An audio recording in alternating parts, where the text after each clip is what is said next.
First success then for India. Roger Binny, Tabaret gone for 32. I found my first over itself, I hit the line straight away. And I found things very easy for me that time. I was very confident when I bowled.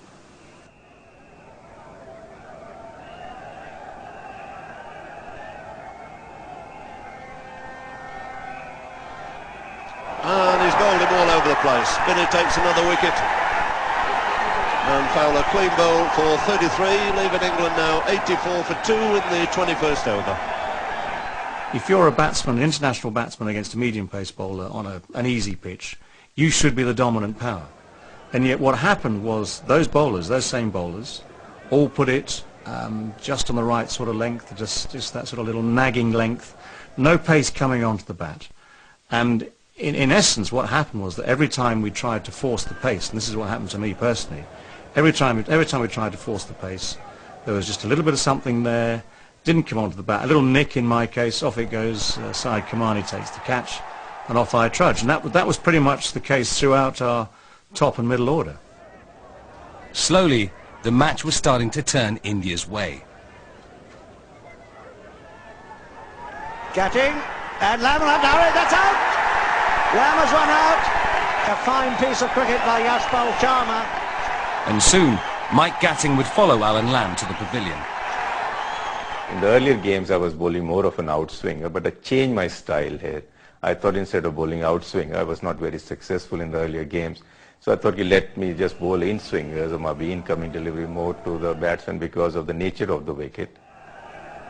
Oh, well done. Out comes the leg stump. And Gatting never looking comfortable. Crowd are going absolutely mad. What a fine spell by Amarnath here.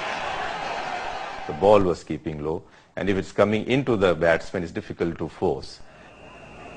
But England needed to force the pace. With just 160 runs on the board, all hopes were once more pinned to Ian Botham, so often England's saviour. That's gone. Well, that turn just fractionally get very low, and Botham has gone. He's bowled for 6 by Azad, and England in real trouble here at 160 for 6. Ball, I think, hit the stump about a foot high, and poor old Ian Botham was left high and dry. It was left to England's tail to build a total. And that's 4 runs, a thick edge this time. But Graham Dilley's useful 20 was only postponing the inevitable. That's perfectly timed. The last ball of the day, Bob Willis's leg stump goes over. He's out for naught, and England are dismissed at the end of 60 overs for a score of 213. I think they knew, and I think we knew in our hearts, that 213 batting first on that pitch still wasn't enough, wasn't nearly enough. We were confident, yeah, because at the same time, we always have something behind your mind. You think that, we can't let it go from here, We were confident of getting that score. And India's openers, Gavaskar and Krishnamacharya Srikanth, started in the right spirit. Looks all right. Don't think Gavaskar quite timed it, but enough pace in the shot for 4 more runs.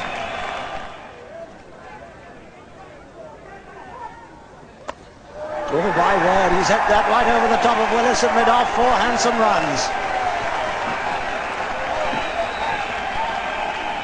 That's the first really belligerent blow we've seen from this flashing stroke maker.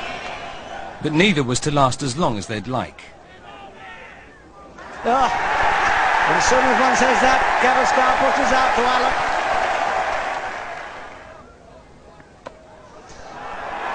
That's gone high. Willis is underneath it. He doesn't drop much. Oh, beautifully judged.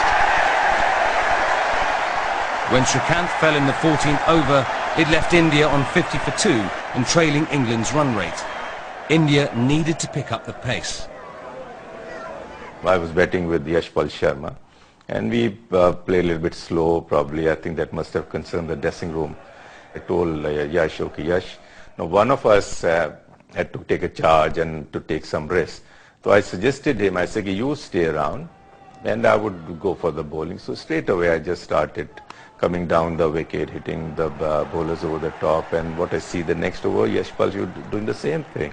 because he didn't want to stay behind in that particular moment.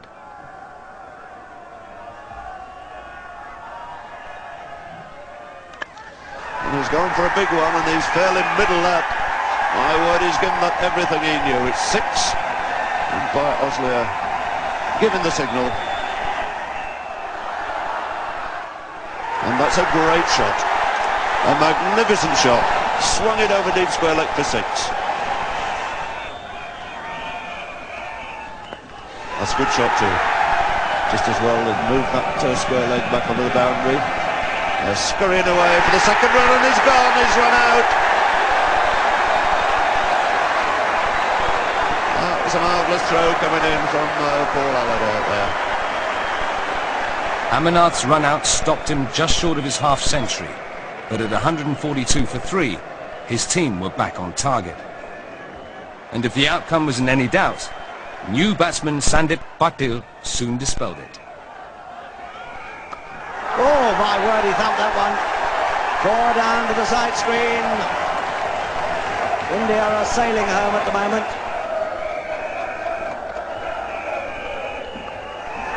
Got that away on the leg side, 4 runs, square. India march past 200 to the joy of their supporters. Patil would score 51 runs off just 32 balls.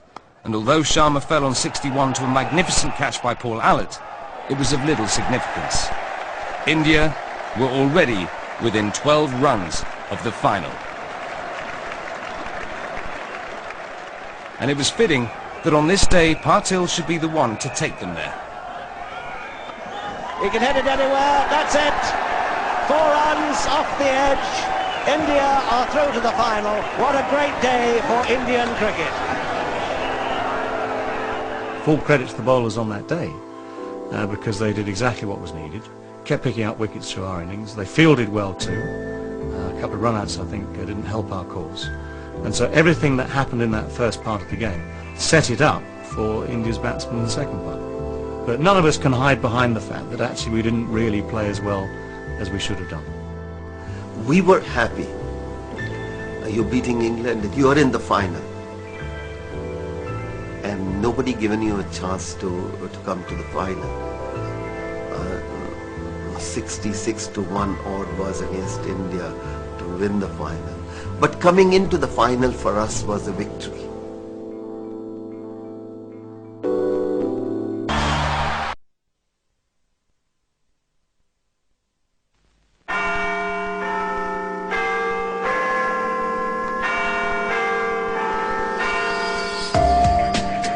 London, June the 25th, 1983.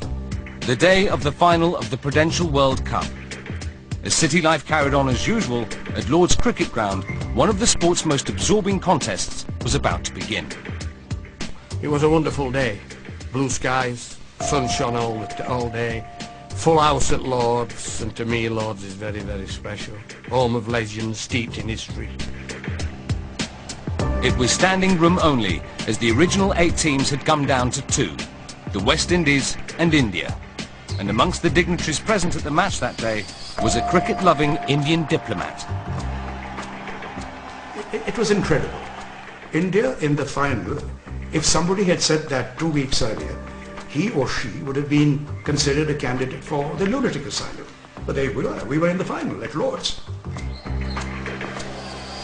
The scene in the pavilion may have appeared quintessentially English, but London's lively Indian and Caribbean communities lent the day a carnival atmosphere. And the mood was just as relaxed in the Indian camp. There were no planning, no team discussions, no strategies were discussed. Again, it was a happy-go-lucky side. I think after the semi we just partied all the time. But I think our motto was very simple at that particular time.